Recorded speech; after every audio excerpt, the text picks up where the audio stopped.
Duncan Garner tells the story of a Kiwi battler and solo dad named Eric in his NBR column this week, which he says is a sad indictment on the current state of the New Zealand economy.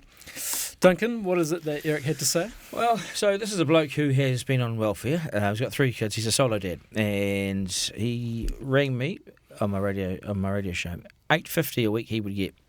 You take out $125 for rent because he was in a kainga or a house, so it's a state house, and that left him $8.50 minus $125. You do the maths, it's all there. It didn't have any childcare costs because he was on the DPB, solo dad, and could get by. Life was tough, but he could get by. There was a level of comfort there. He didn't want his kids to not see him going to work. He thought it was important that his kids saw him in a routine of work, which I applaud. And he got a job driving a truck driver, $30 an hour, 40 hours a week, so more take-home pay just than what the government's paying you to do nothing. Not a huge margin more, but more. Take off tax. The problem is the rent went up because it's income related, so his income had gone up, so they took another couple $100 there. And then he needed someone to look after the kids because he's driving a truck and you can't fit 3 kids in a truck and running around the city. So he ended up being worse off by $30-$40, give or take, but he's worse off. So he went to work for 40 hours. He got paid well above the minimum wage, and he's still worse off by a couple $100. What's the point of him working? He's asking me, and I said, well, we need to incentivise your work somehow. Government might need to pick up the bill for, say, 20 hours of the childcare. This is when he needs it. Mm. You know, I got free childcare for 20 hours when I had my kids in there. I didn't ask for it, didn't need it, and I would argue, give it to someone who needs it. We want to keep this guy in a job, don't we? Jobs and work matters, and he's in this supply industry, so we need truck drivers, international shortage. It ticks all the boxes, yet he's considering throwing in the towel because he needs the $200. Mm. And I wonder if we'd be better off paying him another $200 to keep him in work. You know, all the money that's gone on in COVID, what's $200 to keep a guy doing 40 hours a week?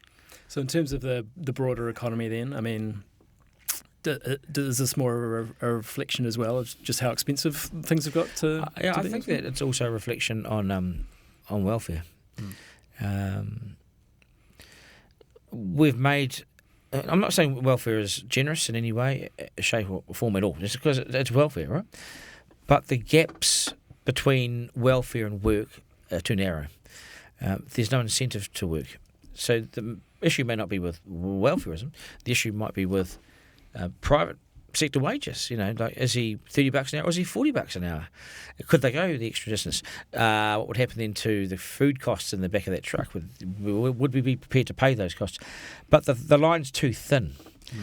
This is why people go to Australia, because you could sit here on your $30 an hour or double it in Australia at 60 and they'll pay for your house and your kids' education too. We're in a fight across the world for workers. And even our own ones going back into the workforce say that we pay poorly. And here's an example. This is a New Zealander that should be embraced by New Zealanders. This is not some kind of guy that sits at home, beats his kids up and claims welfare and is on the dole as a bludger. Those traditional things go out the window. He wants to work. He's putting his best foot forward. And he rang me. We spoke for half an hour and the guy's in tears at the end because he just wants to work and show his kids what working looks like. The government should have settings that applaud this guy, and we as the other New Zealand public should be wanting to keep him in there at all costs. Are there obvious settings, do you think? I think childcare is an issue. I think if you go back to work for the first time, do you do a 6-month thing where you say to the worker heading back into the workforce, put your kid into that childcare, we'll cover the cost, just make sure the invoice comes through. We're putting people in motels at exorbitant fees of $2,700 a week for some of these people who aren't contributing to society in any particular way, but rinsing it. This guy's working. He's delivering. He's part of the economy. And he's considering going back home on the DPB again, all for the sake of $200. I think it's in New Zealand's public interest to urge us to find a solution for this guy. What sort of impact do you think COVID's had on this as well? Well, I mean, COVID's everything. COVID has highlighted, I think, how vulnerable the New Zealand economy is. There was a very thin veneer skin that we had, really, sort of protective shield. COVID wiped it, and now you've got the train wreck. And train wrecks can be fixed up. Some can, some can't. There'll be casualties.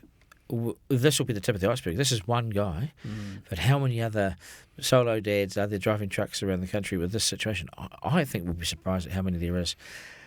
And it's sad too, because I think it's an indictment of our economy that we've allowed this to happen. There's a lot of commentary around the world actually about how COVID is, the rich have got a lot richer, the poor have got a lot poorer, and the sort of the middle has shrunk either way. But where's the squeezed middle gone? I mean, where are the middle classes? We know the rich are rich, and they always will be, and they always do well in these events because they are property owners, they are supply line owners, they are supermarket owners. They have products that people want. The people down here are consumers. All their salary and wages goes in their product. I know this is only one case, but it won't be just one case. I think it could become quite clear really how alarming it really is. If that's 10,000 of them, what's the answer? Absolutely. We surely have to get them behind a rejig to allow secondary work to not have a tax on it, or to allow even drop the tax rate if you're a first-time worker heading back into the workforce after being on a benefit for a certain period. Do you pay a different tax? Do we just, and you do with working for families, 0%. We have to do something for this sector. Drop tax on the first portion of income. Maybe you do. Discussed First before. 10,000, we've talked about this, but maybe you do it for people entering from a benefit. We should be standing clapping these guys getting back into the workforce. They just want to be like us. They want to, put their best foot forward, and the kids see them going to work again. Yeah. I think it would be a tragedy if this guy went back on welfare. Duncan, thanks very much for your time. You're welcome.